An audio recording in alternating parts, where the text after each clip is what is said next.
Assalamualaikum warahmatullahi wabarakatuh.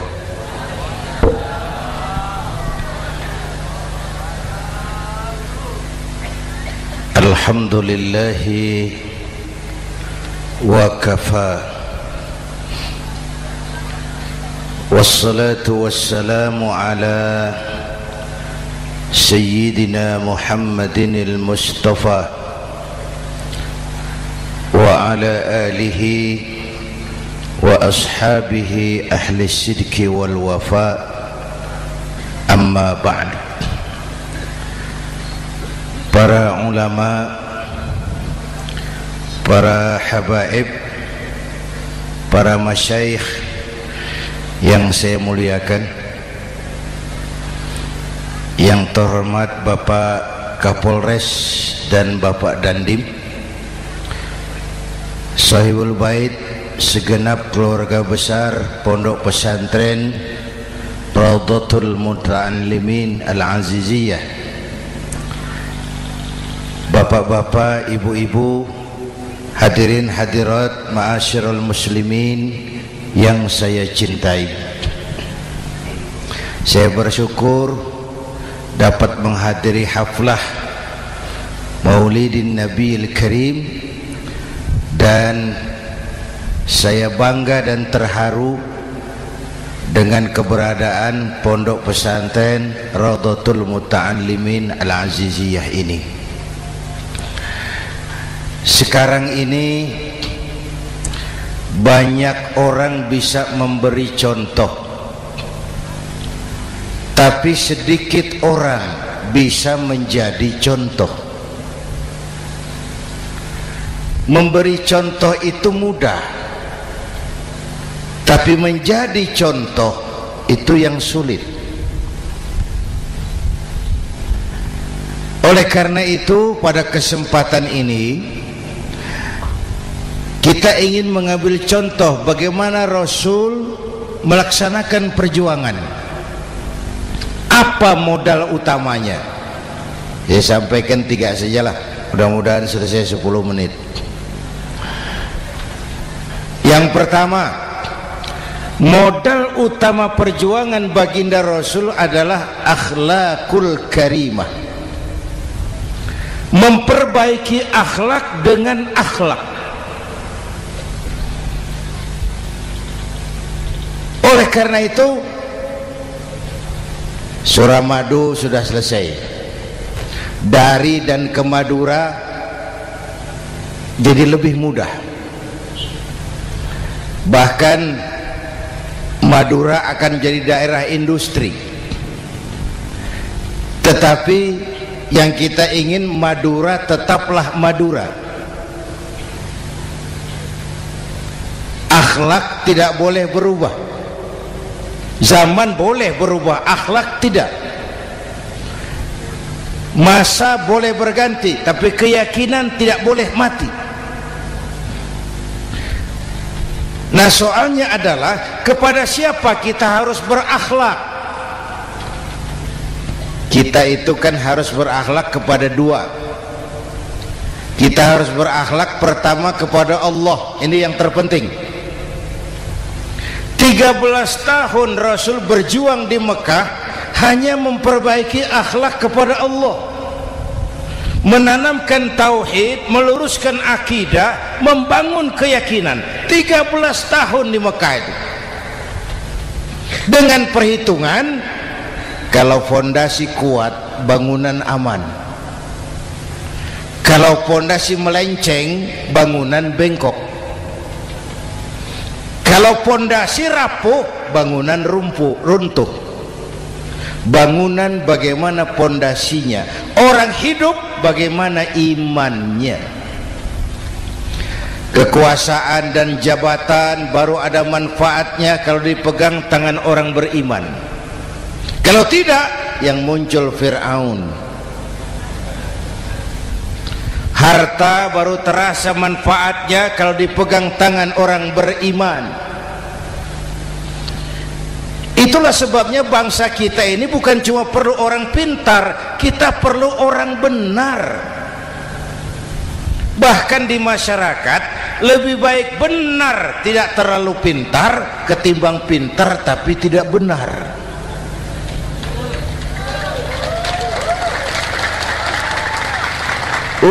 Kalau sudah pintar tidak benar, rusak rakyat itu Pak. Disuruh ngurus beras malah nimbun beras, ya. Disuruh ngurus laut jadi bajak laut. Disuruh ngurus hukum, bikin hukum seperti pisau, tajam ke bawah, tumpul ke atas. Kalau yang kecil salah, hukum cepat-cepat ditegakkan. Yang besar salah, diam pura-pura tidak mengerti. Itu yang melukai rasa keadilan.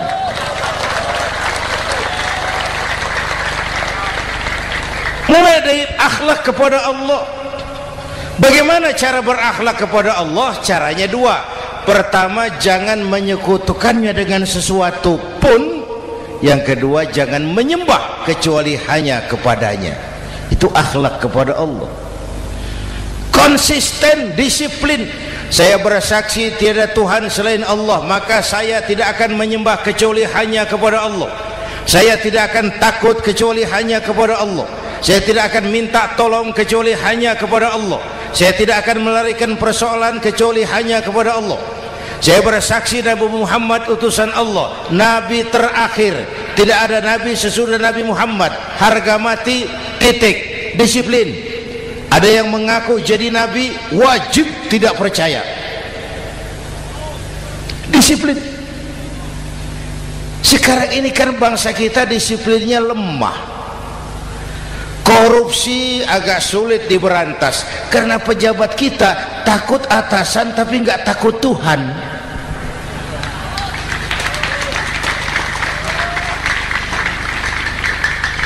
Itu sama dengan anak muda naik sepeda motor ngebut, lampu merah jalan terus, di stop sama polisi. Prit, iya Pak. Minggir, siap. SIM ada Pak. SNK ada Pak. Tahu kau lampunya merah? Tahu Pak. Kenapa lewat terus? Saya nggak tahu, ada Bapak. Itu disiplin kita. Tenang bener jawabnya, kayak orang nggak salah itu.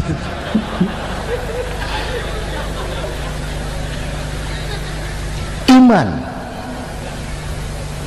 Apalagi belakangan ini saya sering bilang gini Pak, ini humor tapi agak tasawuf. Orang yang paling tenang hidupnya itu tukang parkir. Coba lihat tukang parkir, walaupun mobil banyak, mereknya bagus-bagus, tidak pernah sombong. Tenang ini, tenang. Nanti mobil pergi satu demi satu, habis sama sekali, dia tidak sedih. Tenang. Mobil banyak tidak sombong, mobil habis tidak sedih. Apa rahasianya? Ternyata, nih tasawufnya di sini. Tukang parkir tidak merasa memiliki, tapi merasa dititipi. Wah, itu. Siapa saja yang merasa memiliki, bersiaplah kehilangan, dan itu menyakitkan. Tapi kalau merasa dititipi, jabatan, harta, anak, istri, semua titipan, hiduplah seperti tukang parkir. Pertama, titipan tidak boleh bikin kita sombong. Dititipi kok sombong, tidak pantas ya. Pak Zainuddin titip mobil ya, silakan. Yang punya mobil pergi, saya petatang peteteng. Tidak pantas dititipi kok sombong. Ada orang dititipi jabatan oleh Allah sombong, dititipi sombong. Ada enggak pejabat sombong? Ada, namanya Fir'aun. Tuh pejabat-pejabat sombong anak buah Fir'aun semua. Dititipi harta oleh Allah, jadi orang kaya sombong, sama tetangga ndak mau kenal, orang lain kecil semua, jalan ndak injak tanah. kuntilanak. Yang kedua penting, titipan harus dijaga baik-baik. Kalau tidak, yang nitip marah. Yang nitip marah. Pak, titip sepeda motor, silakan. Waktu diambil sepeda motor, kaca spion pecah, knalpot hilang, bemper hancur. Marah enggak yang nitip? Marah. Saya kan titip, kenapa enggak dijaga baik-baik? Dititipi harta oleh Allah jadi orang kaya supaya bangun pesantren, bela yatim, santuni yang lemah. Pelitnya 17 setan. Yang nitip marah. Dititipi jabatan oleh Allah isinya korupsi saja, yang nitip marah. Nah, saya mau kasih lihat sekarang. Allah titip Indonesia. Allah titip Indonesia. Hai rakyat, ini Indonesia, aku titip, kata Allah. Sebentar, ada meja mau naik. Silakan Mas. Iklan. Ya, terima kasih. Jangan disangka kalau disediakan air teh pidatonya jadi lama. Dekorasi ini kok. Sampai mana tadi? Hai rakyat, ini Indonesia, aku titip, kata Allah. Ini negara besar dan kaya. Titipan ini ditebus dengan keringat, air mata, darah, dan nyawa. Ini bedanya. Malaysia memang merdeka tapi diberi Inggris. Singapura merdeka diberi Inggris. Indonesia merdeka, keringat, air mata, darah, dan nyawa. Ini negara aku titip, kata Allah. Ini negara besar dan kaya. Buminya subur. Di atas perut buminya segala tanaman hidup. Di bawah perut buminya ada gas, minyak, batu bara. Lautnya kaya, hutannya kaya. Kekayaan negeri ini harus digunakan bagi sebesar-besar kemakmuran rakyat. Itu amanat konstitusi. Disalahgunakan, dikorupsi, yang nitip marah. Yang nitip marah. Kalau dia marah, dia suruh makhluknya yang lain negur. Siapa? Merapi. Bromo, anak Krakatau, itu Merapi demo, Pak. Kalau kita rakyat demo, anak buahnya Pak Danres turun. Tapi kalau Merapi demo, siapa yang mau ngatasi? Mbah Marijan. Selesai. Sekarang Mbah Marijan sudah kumpul sama Mbah Surip di alam barzah, dia sudah ketemu dia. Kata Mbah Surip, tenang Mbah Marijan, tak gendong, aman sudah. Aman sudah. Saya mau bilang Merapi itu makhluk, Krakatau itu makhluk, Bromo itu makhluk. Tidak mungkin makhluk bergerak dengan sendirinya, pastilah ada yang menggerakkan. Maka baik-baiklah sama yang bikin angin supaya bertiupnya sesuai keperluan. Baik-baik dengan yang bikin air supaya datangnya sesuai kebutuhan. Baik-baik sama yang bikin gunung supaya meletusnya pelan-pelan.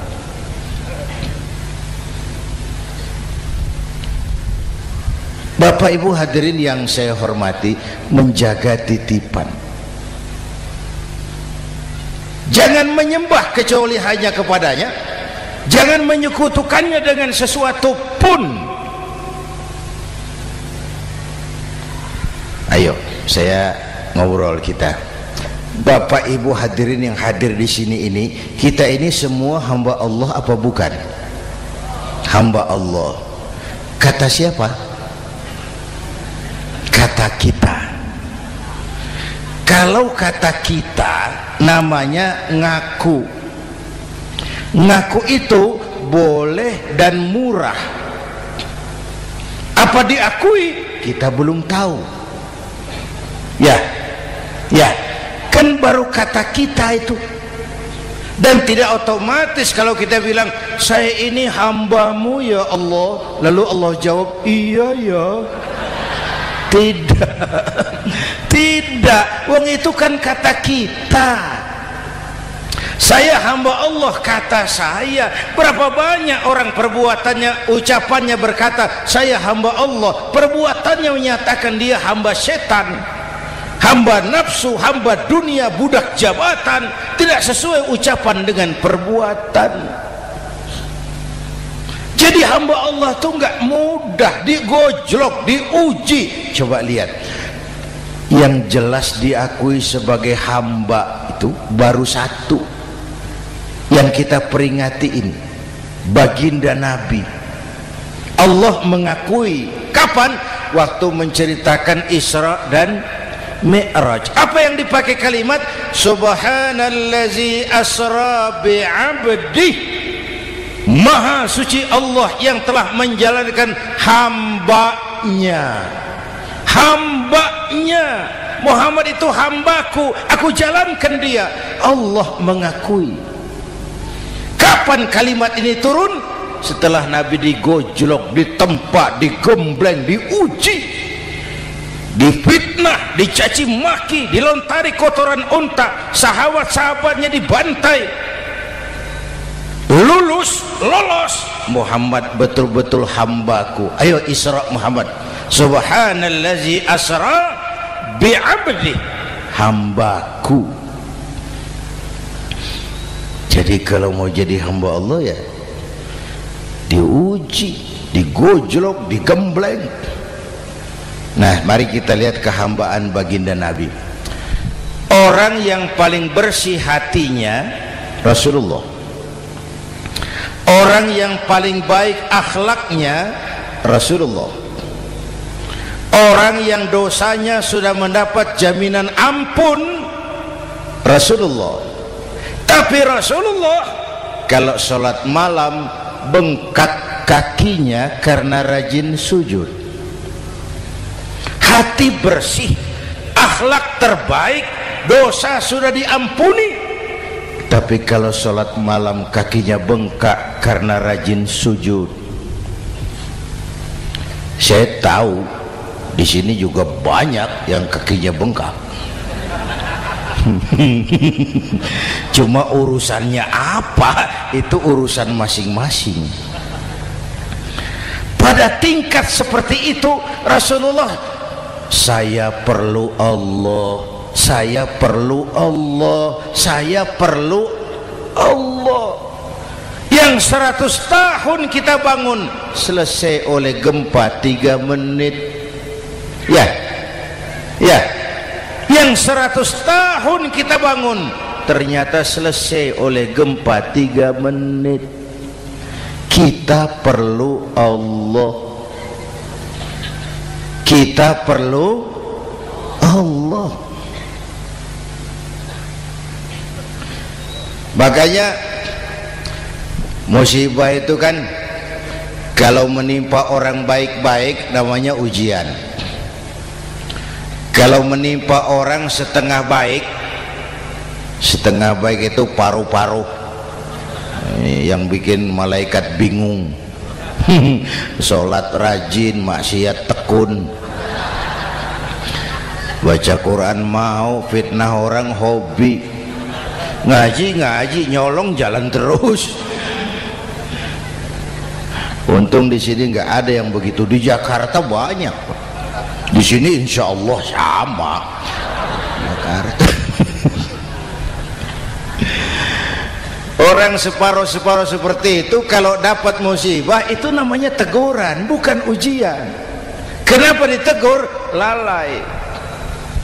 Nah, kalau orang jahat dapat musibah itu namanya persekot. Uang muka tanda jadi.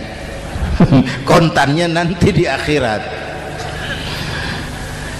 Kalau diuji bukan saja harus sabar, tapi harus lulus.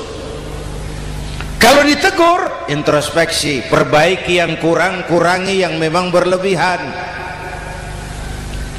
Bertali-tali, bersambung-sambung musibah ini, dan musibah kalau datang tidak pernah memilih, tidak pernah memilih.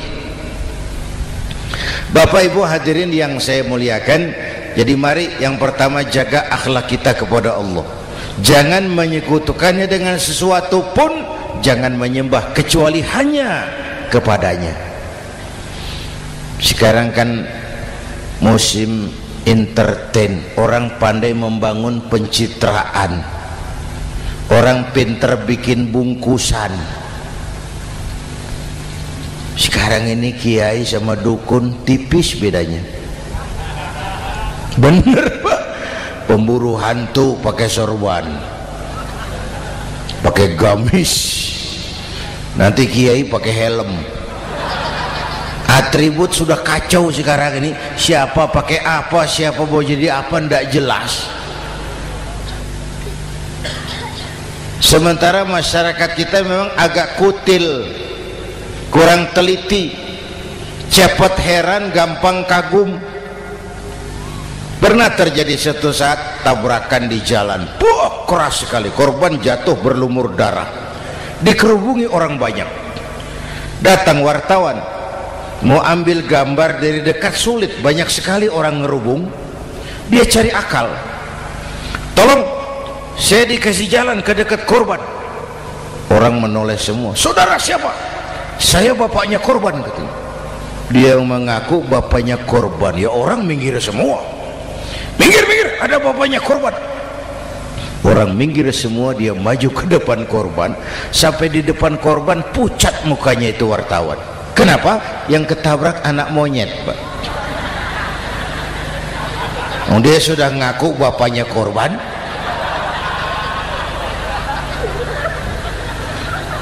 Ini cerita pendek tapi pesannya dalam.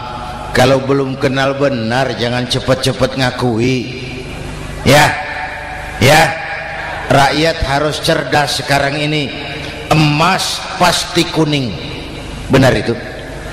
Apa semua yang kuning pasti emas? udah cerdas lah itu, udah cerdas lah itu. Hati-hati, ini zaman pencitraan. Orang pandai bikin bungkusan. Oleh karena itu kita juga harus punya filter supaya tidak hanyut oleh kedangkalan-kedangkalan pencitraan itu. Satu itu akhlak kepada Allah. Yang kedua, kepada siapa kita berakhlak? Kepada sesama manusia. Kepada sesama manusia itu siapa? Pertama, sesama muslim. Malam ini saya hadir di sini, saya tidak merasa tamu. Saya hanya keluarga di tengah keluarganya. Bahwa saya lahir di Jakarta itu sih kebetulan. Saya enggak pesan. Yang kita tidak pesan jangan diributkan. Kita enggak pesan. Warna kulit seperti ini kita enggak pesan. Dari suku apa lahir kita enggak pesan. Potongan seperti ini kita enggak pesan. Islam membebaskan manusia dari ras diskriminasi. Pada waktu yang bersamaan Islam mengangkat harkat, derajat, martabat kaum wanita. Ini kasihan dari tadi nggak diajak ngomong nih. Pada waktu yang bersamaan Islam mengangkat harkat, derajat, martabat kaum wanita. Ibu-ibu mestinya lebih terima kasih sama Rasulullah. Sebelum Rasulullah datang, nasib perempuan menyedihkan, dilecehkan, harganya murah. Sebelum Rasulullah datang, murah. Sebelum Rasulullah datang, murah. Coba lihat wanita sebelum Islam, sedih, dilahirkan hanya untuk melahirkan, alat pemuas nafsu. Kalaupun berperan, peranannya cuma segitiga, dapur sumur kasur, kasur sumur dapur, putar-putar di situ saja. Tidak usah di Arab, dunia, di Jawa, raja-raja Jawa sebelum kenal Islam seenaknya ngumpuli perempuan kan, selirnya yang 30, 50. Sultan-sultan di Turki piara harem ratusan orang perempuan.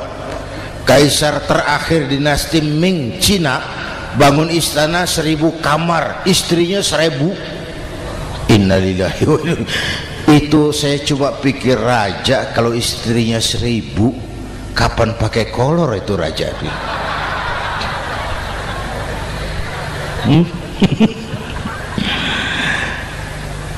Rasulullah datang terenyuh, an-nisa imadul bilad, perempuan jangan diperlakukan begitu, perempuan tiang negara. Kalau baik perempuan baik negara, kalau rusak perempuan hancur negara.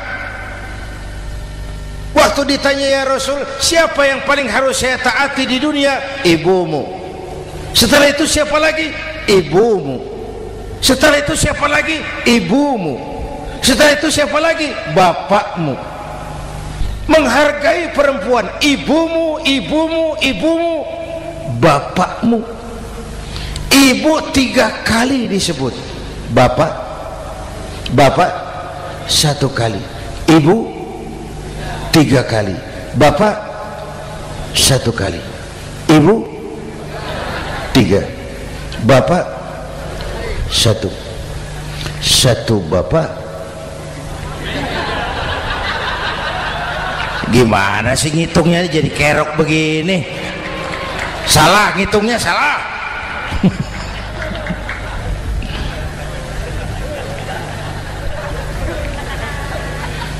Lalu dicairkan kehidupan kemasyarakatan di masjid. Masya Allah, masjid itu pendidikan demokrasi betul. Pertama, siapapun masuk masjid copot sandal, buka sepatu. Benar itu? Ini masyarakat yang mau kita bangun. Tidak ada warga negara kelas 1, semua sama. Lurah masuk masjid buka sepatu, Camat masuk masjid buka sepatu, mat. Gubernur masuk masjid buka sepatu, Nur. Nikmatnya masyarakat masjid. Nikmatnya masyarakat masjid. Coba binatang saja harganya tidak sama toh. Sapi yang mahal, yang gemuk, betul? Karena harga sapi pada dagingnya. Makin gemuk sapi makin mahal harganya. Tapi ada burung perkutut lebih mahal dari sapi, padahal dagingnya sedikit, betul. Kenapa harganya lebih mahal dari sapi? Harga perkutut suaranya. Di mana harga manusia yang paling gemuk? Silahkan bersaing dengan sapi. Maaf.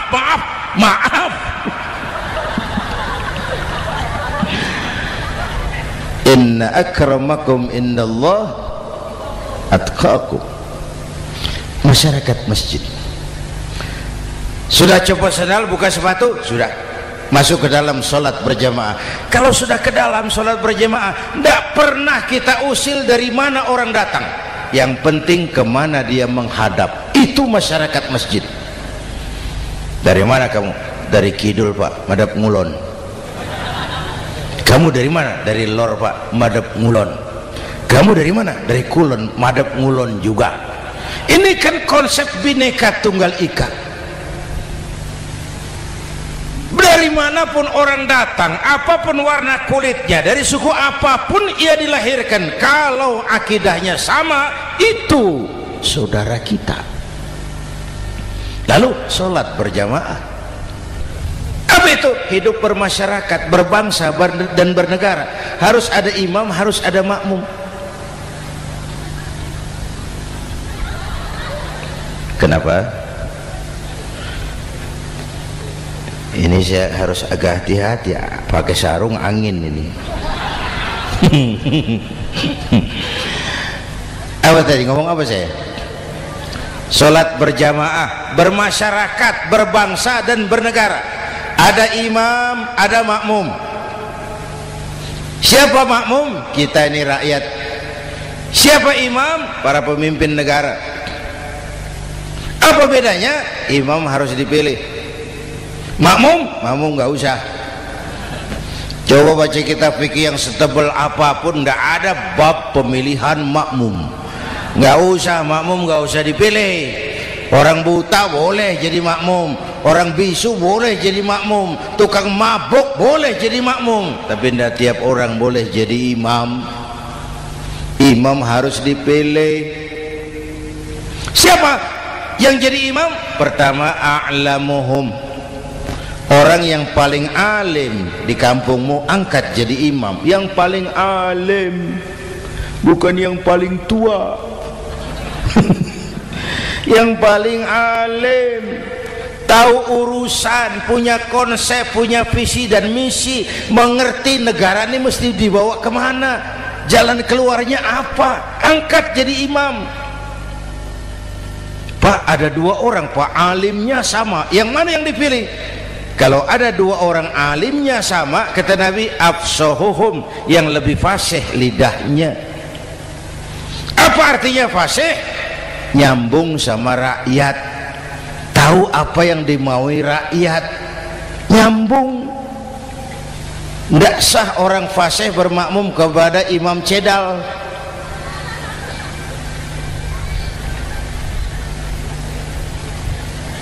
Kenapa Bu? Nyambung. Capek kalau punya imam gak nyambung sama makmum. Makanya kalau sudah jadi imam, pesan Nabi apa? Idza amma ahadukumun nasa falyukhaffif. Kalau kamu jadi imam, ringankan sholat kamu, jangan terlalu panjang. Itu makmum tidak sama kekuatannya. Ada yang tua renta, diri saja sudah gemetar. Ada makmum yang punya darah tinggi, kalau sujud lama kepalanya sakit. Ada makmum yang sudah janji habis sholat mau terima uang. Jangan kalau sudah jadi imam di kota, sholat isya berjamaah, rakaat pertama selesai Fatihah, Yasin, bubar makmum itu. Jadi imam jangan terlalu lama, kayak Husni Mubarak tuh kelamaan jadi imam 30 tahun, rakyat capek.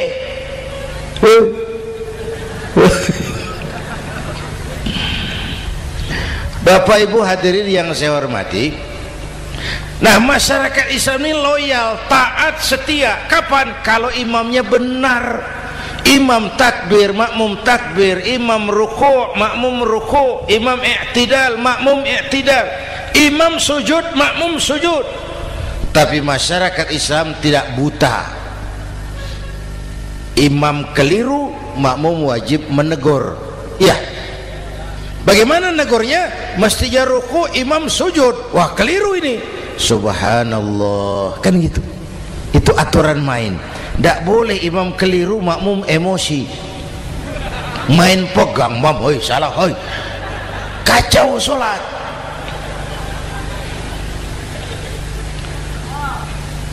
Imam buang angin,